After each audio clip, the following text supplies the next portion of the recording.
Bueno, mis hermanos, tuve el privilegio de estar en República Dominicana. ¿Tiene algo feo República Dominicana? No. Nada. Te voy a decir qué tiene de feo República Dominicana. El nombre de la capital, Santo Domingo. Santo Sábado. Porque es Santo Sábado, así es, hermana. No, fue una experiencia muy bonita, mis hermanos. Estuvimos en Salcedo. Estuvimos casi 20 días, fueron 2 semanas de evangelismo que estuvimos en aquel hermoso país, disfrutando comiendo mangú, disfrutando las playas, y fue una experiencia muy bonita con el pastor Osoria. Con el profesor Randy Osoria, sí. Fueron 15 días allá conociendo esas historias de las hermanas Mirabal, y bueno, fue una experiencia muy bonita y damos gloria a nuestro Dios. Así es que, mis hermanos, gracias por los regalos que nos han traído en esta mañana. Yo también les traje un regalo. A cada uno de ustedes les voy a traer un dulce, hermanos. Es algo típico de Bogotá, de Colombia, de mi tierra, Santander, y es un hermoso dulce de bocadillo. Ese dulce se llama bocadillo, pero ese es guayaba con arequipe. Así es que, si tomó la mejor decisión, se lleva su dulce. A la salida le vamos a entregar. Hoy, por ser el día del pastor, se lo regalamos, pastor, para usted. Gracias. Y que Dios siga bendiciendo nuestras vidas. Vamos a ir a la Biblia, hermanos. Y la hermana preguntaba, ¿cuántas veces hemos tomado buenas decisiones? Y la hermana decía, ¿y cuál ha sido tu mejor decisión? Pero yo les hago otra pregunta, porque es el tema de esta mañana. ¿Cuántos? No la vayan a decir ni cuál fue. ¿Cuántos han tomado malas decisiones? ¿Y se acuerda cuál fue esa mala decisión que usted tomó? ¿Y qué consecuencias trajo para su vida? Porque sabe, queridos hermanos y mis queridos amigos, porque si usted toma una mala decisión, no solamente va a sufrir usted, no solamente va a traer consecuencias negativas para su vida, sino también va a traer consecuencias negativas para aquellos que lo rodean. Saben, mis hermanos, que en esta mañana queremos mirar una historia de unos personajes que tomaron malas decisiones. Y vamos a acordarnos en esta hora de los últimos momentos de la vida de Cristo Jesús aquí en este mundo. Y vamos a acordarnos, querida iglesia, aquellos momentos cuando vienen los soldados y van a coger preso a Jesús. Vamos a ir al libro de Juan, mis hermanos.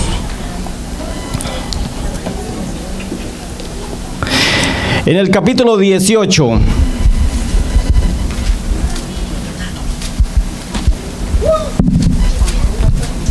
Libro de Juan, capítulo 18. Y vamos a leer desde el versículo 1 en adelante. Juan, capítulo 18, versículo 1 en adelante. La palabra de Dios dice, habiendo dicho Jesús esas cosas, salió con sus discípulos al otro lado del torrente Cedrón, donde había un huerto en el cual entró con sus discípulos. Versículo 2. Y también Judas, el que lo entregaba, conocía aquel lugar porque muchas veces Jesús se había reunido allí con sus discípulos. Judas, pues, tomando una compañía de soldados y guardias de los principales sacerdotes y los fariseos, fue allí con linternas y antorchas y armas. Pero Jesús, sabiendo todas esas cosas que le habían de sobrevenir, se adelantó y le preguntó, ¿a quién buscáis? Vamos a orar, oramos. Eterno Dios que estás en los cielos, Padre, gracias una vez más porque nos permite venir ante tu presencia. Gracias por tu pueblo, Señor, que hoy quiere hacer tu voluntad, que ellos han tomado en esta mañana la mejor decisión. Y permito, Dios, que el poder de tu Espíritu Santo se manifieste en esta hora. Tome nuestras mentes, oh Dios, y tu palabra pueda ser escuchada y tu nombre sea glorificado. En el nombre de Cristo Jesús. Amén. Acordémonos, hermanos, aquel momento. Jesús está con los discípulos en aquel lugar. Judas sale un momento y encuentra y busca a los sacerdotes, busca a los soldados, y Judas viene y entrega a Jesús.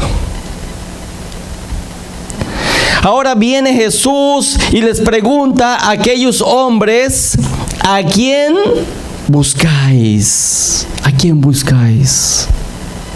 ¿Por qué buscaban a Jesús? Ahora la pregunta que usted y yo necesitamos hacernos en esta mañana es: ¿yo por qué busco a Jesús? ¿Por qué hemos venido a Jesús esta mañana? ¿Por qué lo buscamos? ¿Por qué? ¿Qué necesitamos de Jesús? Los Judas y los sacerdotes y los soldados buscaban a Jesús porque querían colocarlo preso. Judas buscaba a Jesús porque él tenía una ganancia económica.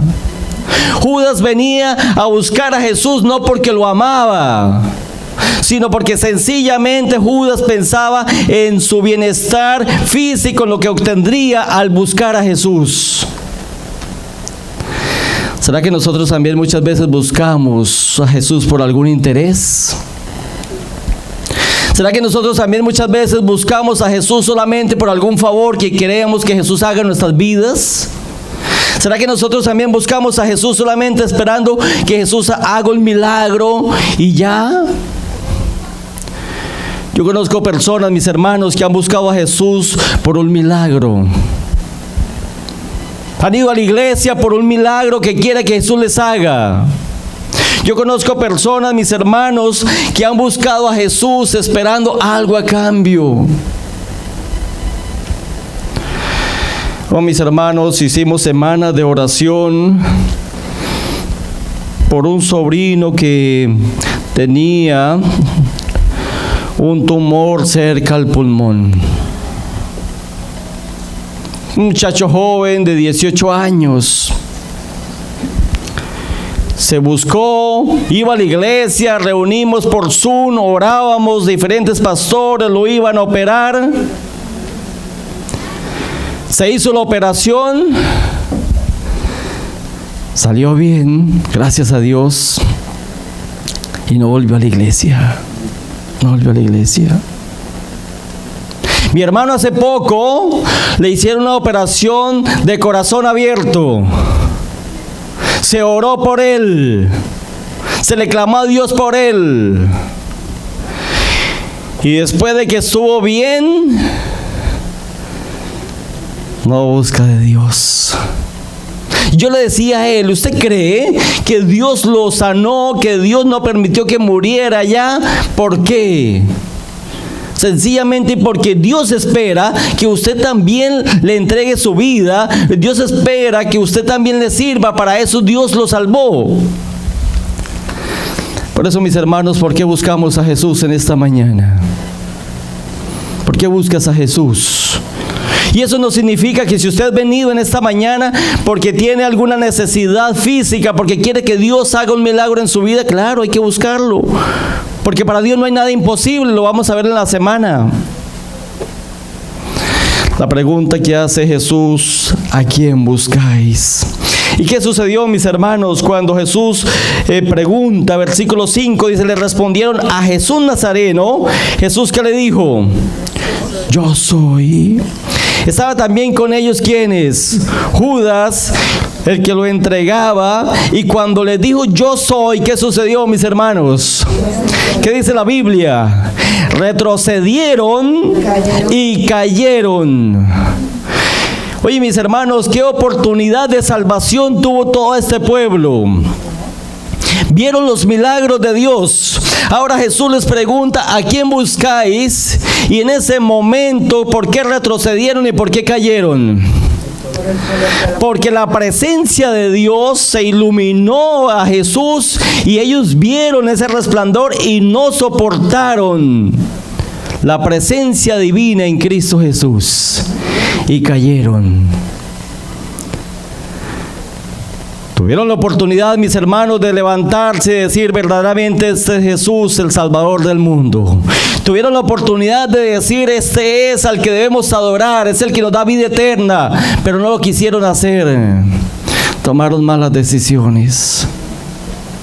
Miremos otro de los casos, hermanos, en los cuales hombres, soldados crucificaron a Jesús, golpearon a Jesús. Y yo quiero leer unos textos bíblicos, hermanos, que usted y yo los hemos leído, de cómo esos hombres, cuando iban a crucificar a Jesús, ¿qué le hicieron a Jesús? Porque es importante para el tema de esta mañana. Marcos capítulo 14, versículo 65.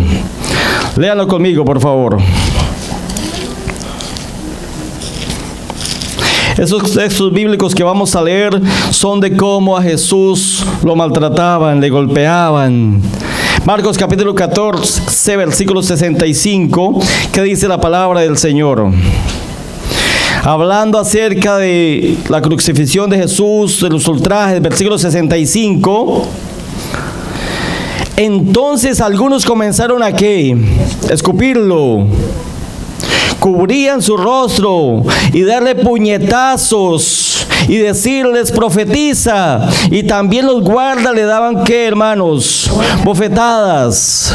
Y escuchen bien, hermanos, porque ahorita lo necesitamos para el tema que queremos desarrollar. El versículo 16, capítulo 15, versículo 16. Entonces los soldados hallaron dentro del atrio, esto es el pretorio, y reunieron a toda la compañía, lo vistieron de púrpura, le pusieron una corona tejida de espinas y comenzaron a saludarle: salve, rey de los judíos. Le golpeaban la cabeza con una caña, lo escupían y puesto de rodillas le hacían reverencia. Después de haberse burlado de él, le quitaron la púrpura, le pusieron sus propios vestidos y lo sacaron para crucificarlo. Ahora, mis hermanos, ¿qué era el pretorio? Era un lugar secreto que había en aquel lugar. Era donde llevaban los soldados a los presos y era donde lo castigaban, allá donde nadie veía. Y eso nos enseña, mis hermanos, en esta mañana, cuántas veces nosotros también nos hemos encerrado en el pretorio. ¿Qué es el pretorio? Aquellas cosas que usted y yo hacemos, que aparentemente nadie nos ve. Aparentemente nadie se da cuenta. Y allá llevaron a Jesús, lo golpearon, le escupían. Allá fue donde le colocaron la corona de espinas. Allá fue donde cogieron una tabla, y le pegaban a las espinas para que pudiese entrar en la piel de Jesús. ¿Se han imaginado ese momento, mis hermanos? ¿Cuánto fue el sufrimiento que tuvo nuestro amado Jesús? Oh, querida iglesia, yo quiero que miremos lo que dice la señora White. Contemplemos a Jesús en el huerto, mientras suda grandes gotas de sangre. Imagínense el momento de la lectura que yo les voy a hacer, hermanos. Un ángel solitario es enviado del cielo para fortalecer al Hijo de Dios. Seguid a Cristo camino del tribunal mientras lo ridiculiza, lo escarnece e insulta a la muchedumbre enfurecida.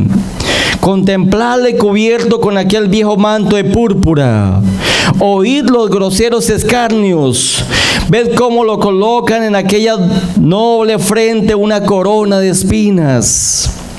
Luego le hieren con una caña para que las espinas penetren en sus sienes y la sangre corra en sus frentes santa. Oíd aquella muchedumbre homicida que clama ávidamente por la sangre del Hijo de Dios. Este es entregado en sus manos. La turba se aleja con el doble doliente, pálido y débil, desfalleciente para crucificarle, contemplarle. Imaginemos, querida iglesia, aquel momento final de la historia de la vida de Jesús en este mundo. Cuando los soldados lo golpeaban, cuando lo crucificaron, cuánto dolor tenía Jesús en su cuerpo. Pero saben, mis hermanos, que finalmente Jesús murió. Vayamos a la Biblia, en el libro de Mateo capítulo 28.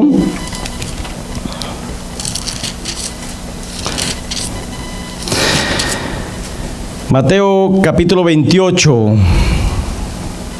versículo 1.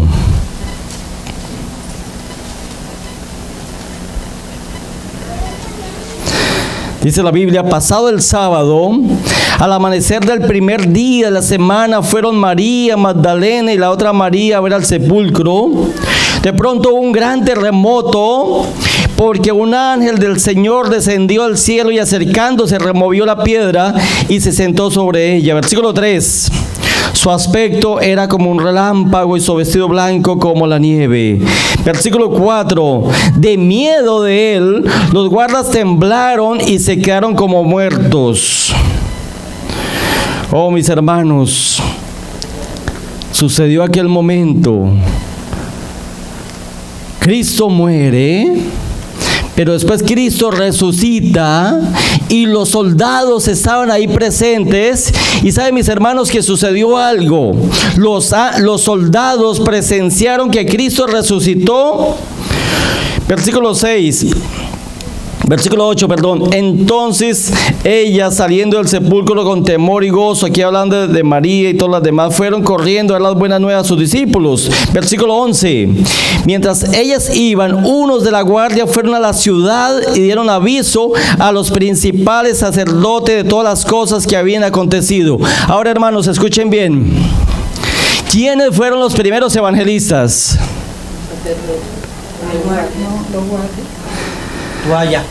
Los primeros evangelistas fueron los soldados. Porque los soldados, dice la señora Huay, que ellos presenciaron literalmente que Cristo resucitó y salieron con gozo, salieron de ese cementerio con gozo, y a todos los que se encontraron le decían: Cristo ha resucitado.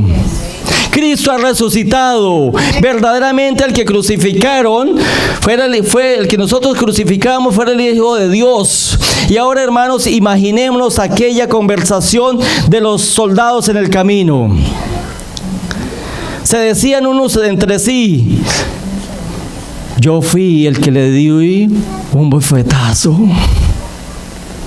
El otro decía: yo le coloqué la corona de espinas. El otro decía: yo le coloqué en la cruz, yo le coloqué en los clavos. Y cada uno empezaba a decir lo que había hecho, y se daban golpes de pecho diciendo: hemos crucificado al Hijo de Dios, pero ha resucitado. Y salieron de ese lugar con una gran verdad de que Cristo había resucitado y que Cristo era el Hijo de Dios y que Cristo es el Salvador del mundo. Salieron de ese lugar con ese mensaje, y a todos empezaron a enseñarle los que se encontraban en el camino. Pero sabe, queridos amigos y hermanos, que conocemos bien la historia, pero cuando llegaron donde los sacerdotes, y los sacerdotes se encontraron con los soldados, y los soldados empezaron a contarle la historia que había pasado con Jesús, se quedaron mudos del miedo. Y finalmente los soldados les contaron que Cristo había resucitado. ¿Y qué sucedió, queridos hermanos? Que le dieron dinero a los soldados para que guardaran silencio y cambiaran el mensaje. Salieron de ese lugar con una gran verdad. ¿Y la gran verdad cuál fue? Que Cristo había resucitado. Esa fue la gran verdad, que salieron de aquel lugar. Pero salieron de la presencia de los sacerdotes ¿con qué? Con una gran mentira. Se dejaron comprar por dinero. Qué mala decisión tomaron. Qué mala decisión. Cambiaron la salvación por un momento de fortuna aquí en este mundo. Cambiaron su salvación por unas pocas monedas. ¿Y cuántas veces a nosotros también nos pasa lo mismo? Cambiamos nuestra salvación por un rato de placer. Cambiamos nuestra salvación tal vez por un rato de pereza espiritual. Cambiamos nuestra salvación por tal vez el qué dirán los demás. ¿Qué dirán nuestros amigos? ¿Qué dirá mi familia? ¿Qué dirán en el trabajo?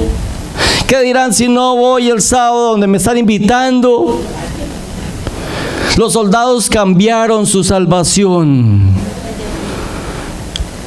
Tomaron, hermanos, una mala decisión.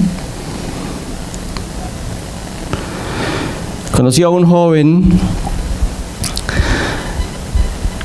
Cierto día me entró una llamada: pastor, por favor, vaya y visite a este joven. Y cuando iba llegando a la casa, timbré. La mamá salió y me llamó aparte y me dijo: venga, le cuento la historia de mi hijo. El muchacho iba a la iglesia. No había sido bautizado, pero iba a la iglesia. Y cierto día se dio por irse para una discoteca. Y en esa discoteca, un joven de 17 años conoció a una muchacha. Y empezaron a bailar, tal vez a tomar. Y finalmente terminaron en una residencia, en un motel. El muchacho salió de aquel lugar feliz porque había tenido su primera relación sexual. Así es que pasó un día, 2 días, 1 mes, 2 meses, 5 meses. Al 6º mes, el joven se empezó a enfermar. Se empezó a enfermar. Vivía con el papá y el papá le decía: mira, lo que pasa es que usted es un flojo, trabaje, haga oficio. Y el muchacho cada día más enfermo. Se fue para la capital, para Bogotá.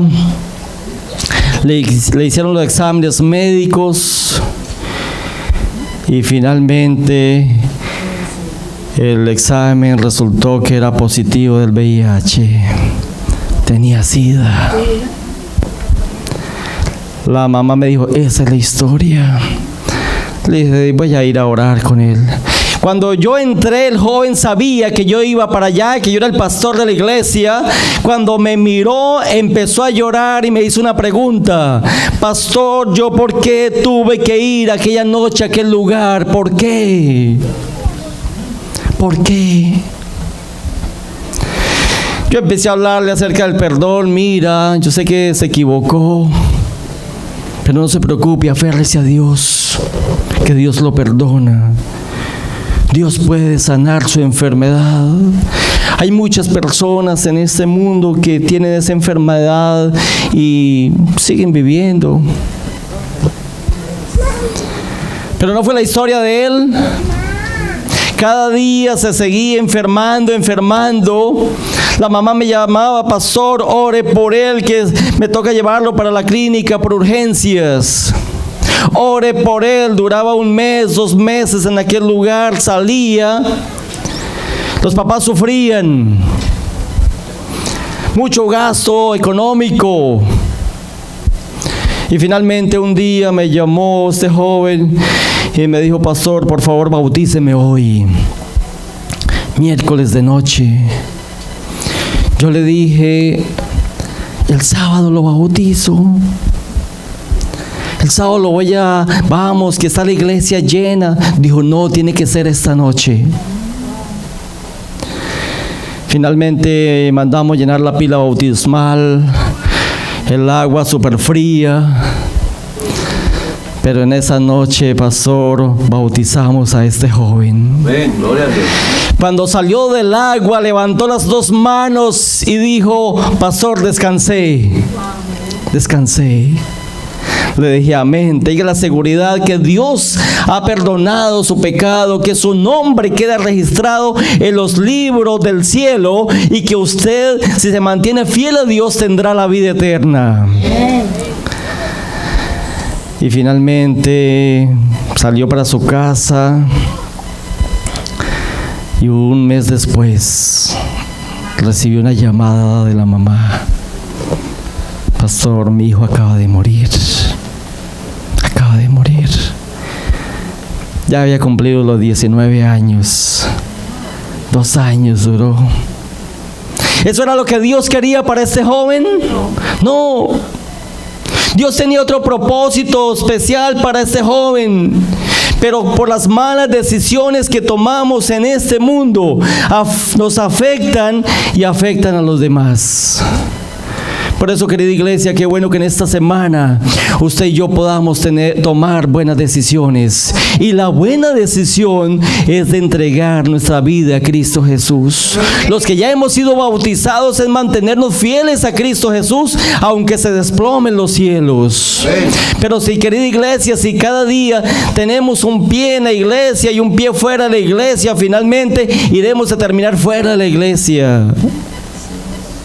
Y sabe, queridos hermanos, vayamos a lo que dice la Biblia en 1 de Juan capítulo 2, versículo 15. 1 de Juan capítulo 2.